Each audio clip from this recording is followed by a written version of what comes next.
atau enggak, kalau ada bisa disimpan dulu dan nanti dibuang ketika kelas terakhir ya. Sudah Ibu. Sudah, Mbak pintar. Baik, di sini Ibu ingin mengabsensi dulu ya. Yang pertama, Mbak Maria. Hadir dong Ibu. Cahaya Sapari. Hadir Ibu. Devi. Tidak hadir Ibu. Kenapa tidak hadir? Izin ya. Tidak hadir Ibu. Oke, baik. Lalu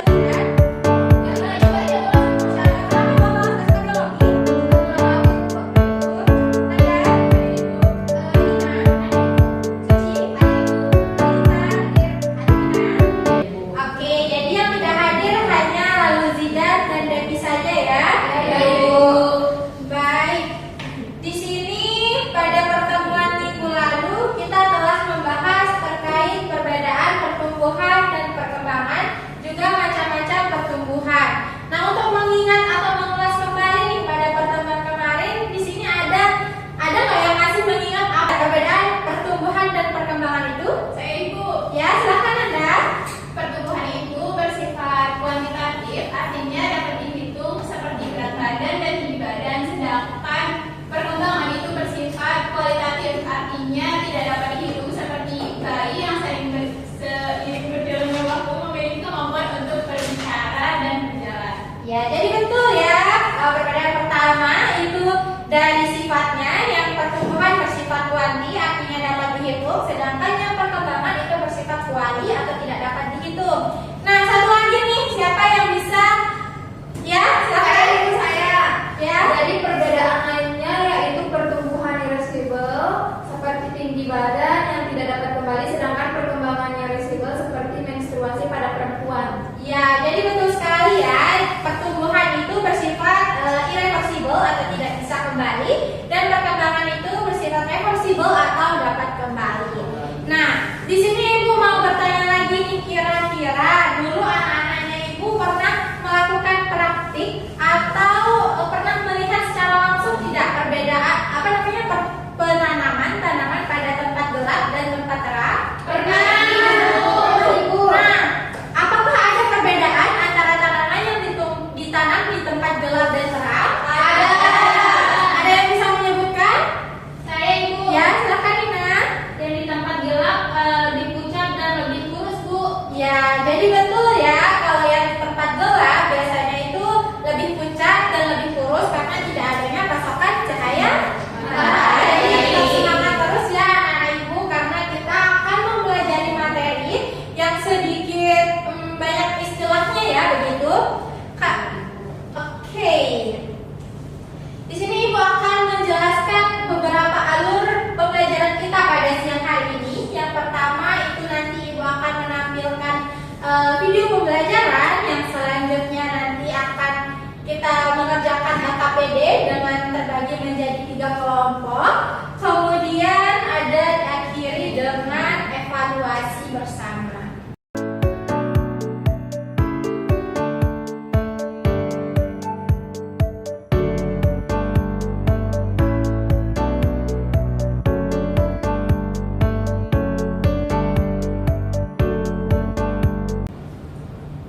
Nah, pada pertemuan kita pada siang hari ini kita akan membahas terkait faktor-faktor yang mempengaruhi pertumbuhan dan perkembangan.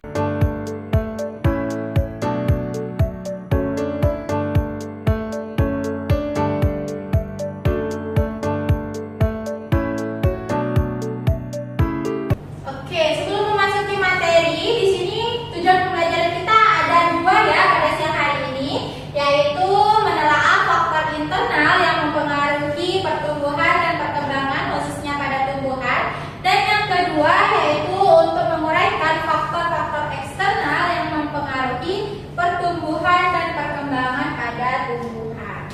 Oke, di sini mohon untuk anak-anak semua HP-nya mungkin bisa disimpan terlebih dahulu.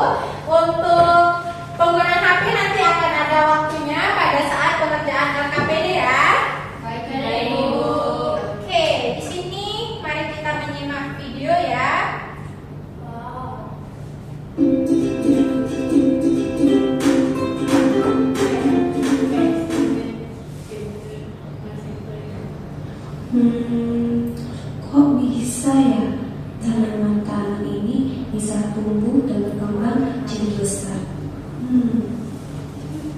Loh, itu kan Jessica. Ngapain dia di sini? Sabarin ah. Hai Jessica, ngapain kamu di sini?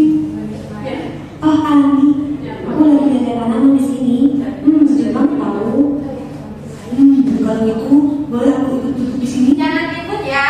Baik, Ibu. Boleh nggak Alami? Duduk aja di sini. Kamu dari tadi mikirin aku sih, Jess. Kok kayaknya aku lihat kamu serius banget.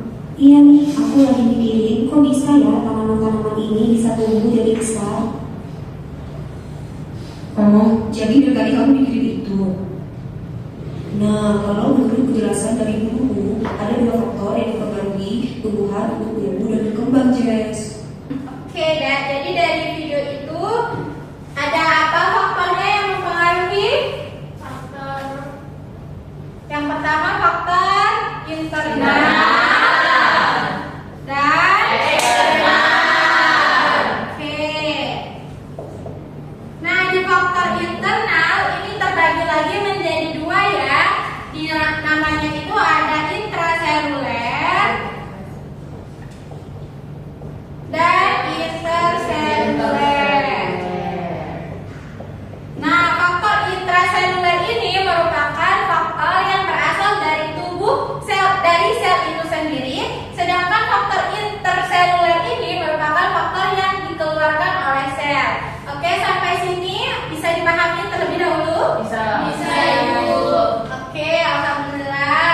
Nah, di sini ada di intraseluler ada yang namanya gen ya. Jadi gen ini merupakan sifat-sifat yang diturunkan oleh induk kepada keturunannya. Nah, contohnya nih, kalian suka bunga tidak? Suka. Nah, contohnya itu pada bunga mawar ya, simpelnya. Ada bunga mawar yang berwarna merah dan bunga mawar yang berwarna putih. Nah, ketika mereka melakukan perkawinan, nanti anaknya itu dapat berwarna merah, berwarna putih, atau bahkan berwarna pink. Jadi itu ada peran dari yang namanya gen ya. Selanjutnya di internal ini ada interseluler. Nah, di sini interseluler ini yang berperan adalah hormon. Oke. Baik, untuk lebih lengkapnya nanti anak-anak mengerjakan LKPD ya. Nah, di LKPD nanti untuk kelompok 1 dan kelompok 2 ini memiliki tugas yang sama, tetapi ada perbedaan di faktor-faktornya ya. Nah, di sini untuk kelompok 1 dan 2 nanti ada 2 kolom yang harus diisi, yaitu kolom bagian letak dan fungsinya.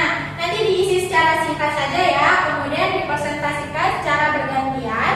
Kemudian untuk kelompok 3 nanti itu akan mendeskripsikan secara singkat terkait faktor eksternal yang mempengaruhi pertumbuhan dan perkembangan pada tumbuhan. Oke, sejauh ini ada yang ingin ditanyakan? Sudah jelas ya? Sudah jelas. Oke, baik, untuk kelompok pertama mungkin bisa dari Suci dan Nanda, kemudian kelompok 2 Cahaya dan Nina, kelompok 3 itu ada Lintang, Maria dan Nabila. Oke.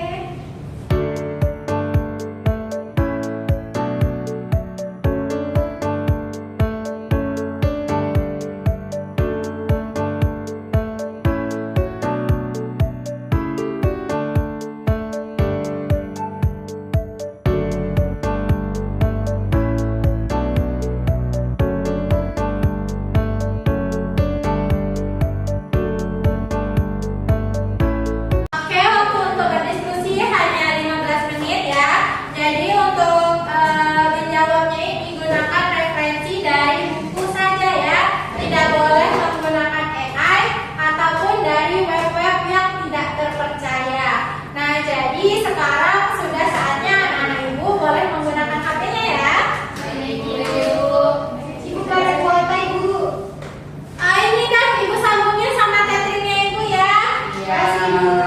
Oke.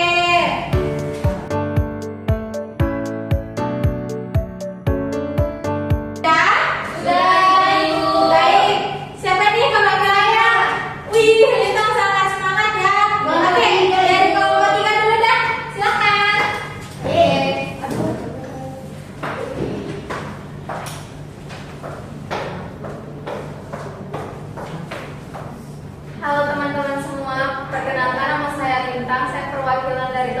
3 di sini saya akan menjelaskan terkait faktor eksternal tumbuhan. Nah, di sini itu ada 6 faktor, ada air, cahaya, kelembapan, nutrisi, dan suhu. Nah, di sini saya akan memberikan deskripsi yang singkat. Yang pertama ada air. Air merupakan senyawa utama yang sangat penting bagi tumbuhan. Yang kedua ada cahaya. Cahaya merupakan sumber energi utama untuk melakukan fotosintesis. Yang ketiga ada kelembapan, yaitu kondisi udara dan tanah yang lembab menyebabkan tumbuhan dapat menyerap air lebih banyak. Yang selanjutnya ada nutrisi. Nutrisi merupakan salah satu faktor yang diperlukan oleh tumbuhan.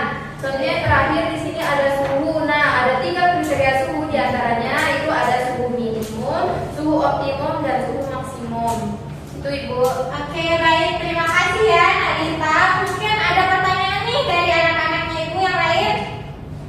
Sudah jelas ya, Ibu.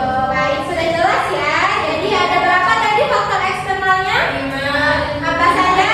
Air, cahaya, suhu, nutrisi. Oke, betul ya. Baik, silakan Nadita bisa kembali ke tempat duduknya. Selanjutnya siapa nih yang mau presentasi dulu dari kelompok 2 atau kelompok 1? Kelompok 1. Ya, boleh. Silakan kelompok 1.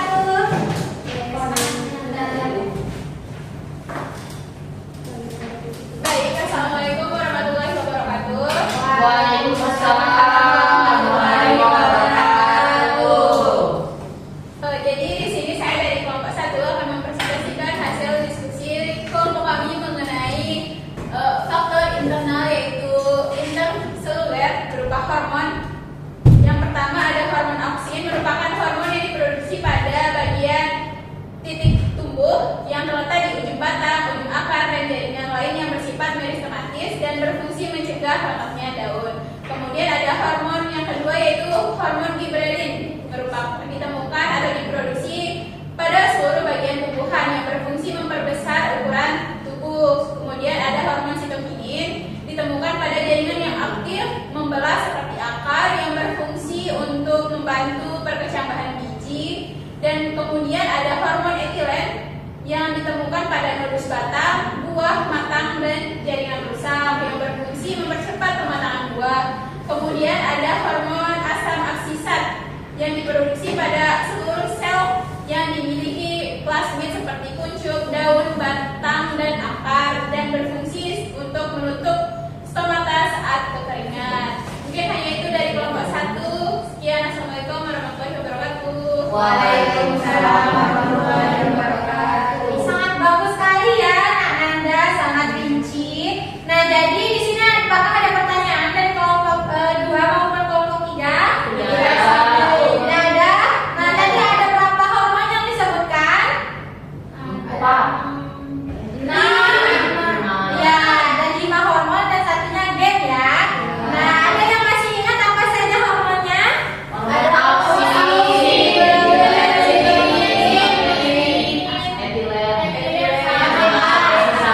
Oke, sangat bagus ya. Jadi semoga ini dapat dipahami dengan baik ya anak-anak. Terima kasih kepada Nanda. Silakan kembali ke tempat duduknya.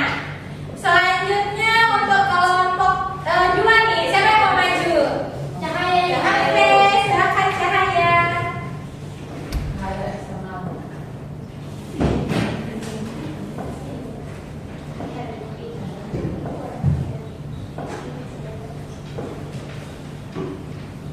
Baik, di sini saya akan menjelaskan yang bagian internal yaitu interseluler. Yang pertama ada faktor asam traumalin, di mana asam traumalin ini terletak pada jaringan tumbuhan yang terluka, di mana fungsinya yaitu untuk membantu regenerasi tumbuhan. Kemudian yang kedua ada asam salisilat, yaitu terletak pada jaringan tumbuhan yang terluka dan berfungsi dalam membantu pertumbuhan untuk bertahan terhadap serangan hama dan penyakit. Yang ketiga ada kalin, yaitu terletak pada seluruh bagian tumbuhan, di mana organ ini dibedakan menjadi rizorakin, kemudian kaulokalin, filokalin, dan antokalin. Yang keempat ada sistemin. Sistemin ini terletak pada bagian tumbuhan yang terserang oleh hama, yang berfungsi untuk menghasilkan protease inhibitor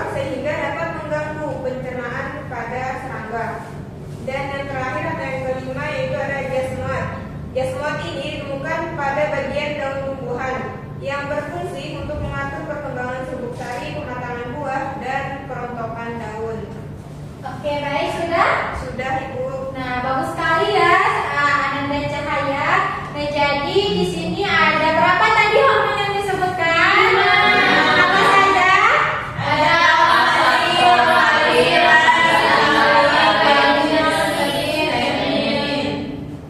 ya semua. Oke, jadi itu dia ya hormon-hormon yang mempengaruhi pertumbuhan dan perkembangan itu jika digabungkan ada berapa?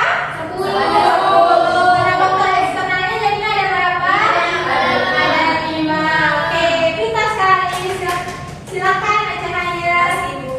Terima kasih kembali. Nah, baik. Di sini Ibu punya oleh-oleh nih untuk anak-anak ini. Tugas ya. Pekerjaan rumah ya, kerjakan. Nah, jadi pekerjaan rumahnya itu membuat resume. Ya, membuat resume tentang ini faktor-faktor pertumbuhan dan perkembangan pada tumbuhan ya. Yang dibuat itu dalam 1 atau tidak 2 halaman dan itu harus tulis tangan. Baik, Baik. Oke, nah nanti di sana sertakan referensi dari bukunya ya. Nah, jadi tidak boleh menggunakan AI ataupun web-web yang tidak dapat terpercaya begitu. Oke? Nah, untuk tugasnya ini dikumpulkan sehari sebelum pertemuan kita pada minggu depan ya. Nah, apakah ada yang ingin ditanyakan terkait tugasnya? Sudah? Oke, baik. Apa saja faktor-faktor yang mempengaruhi pertumbuhan dan perkembangan tumbuhan? Oke, di faktor internal itu ada apa saja? Oke, di faktor eksternal ada berapa? Oke, jadi siapa di sini yang bisa menyimpulkan nih dari pertemuan kita pada siang hari ini? Saya, Ibu. Ya, silakan Suci. Jadi dapat disimpulkan dari hasil pembelajaran kita hari ini bahwa faktor yang mempengaruhi pertumbuhan dan perkembangan ada 2, yaitu faktor internal dan eksternal. Faktor itu terdiri dari gen dan hormon seperti auksin, gibberellin, sitokin, etilen, asam aksisat dan lain-lain.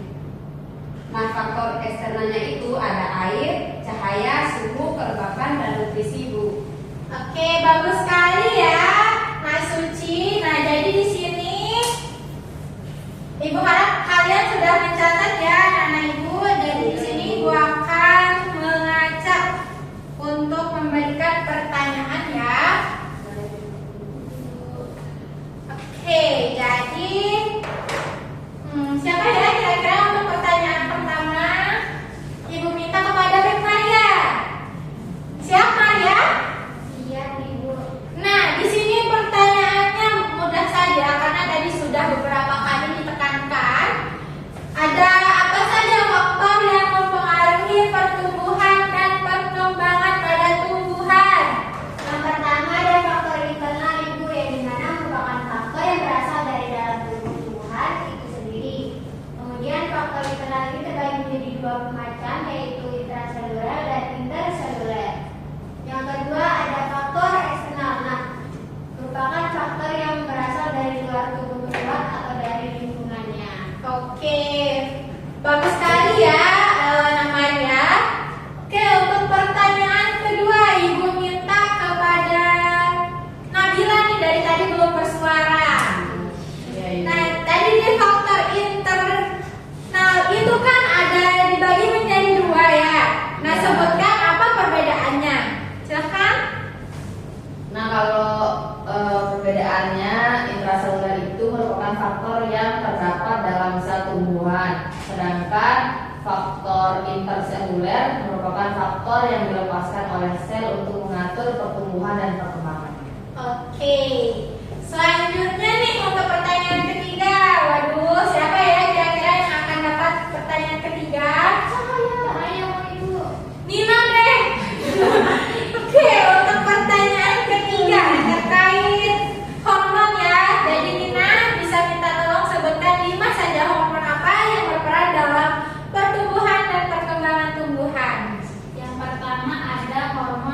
sitoksin Ibu, terus yang kedua ada ghrelin, kemudian ada sitoksinin, kemudian ada etilen, dan yang kelima ada asam absita.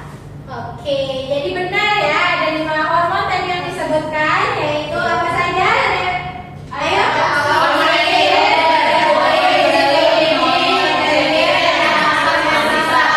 Oke, betul sekali.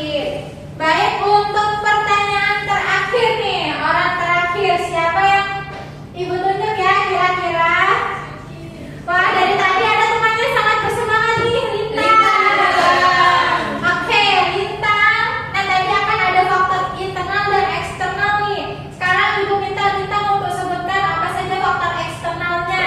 Jadi ada air, cahaya, kelembapan, nutrisi, dan suhu. Ya, betul.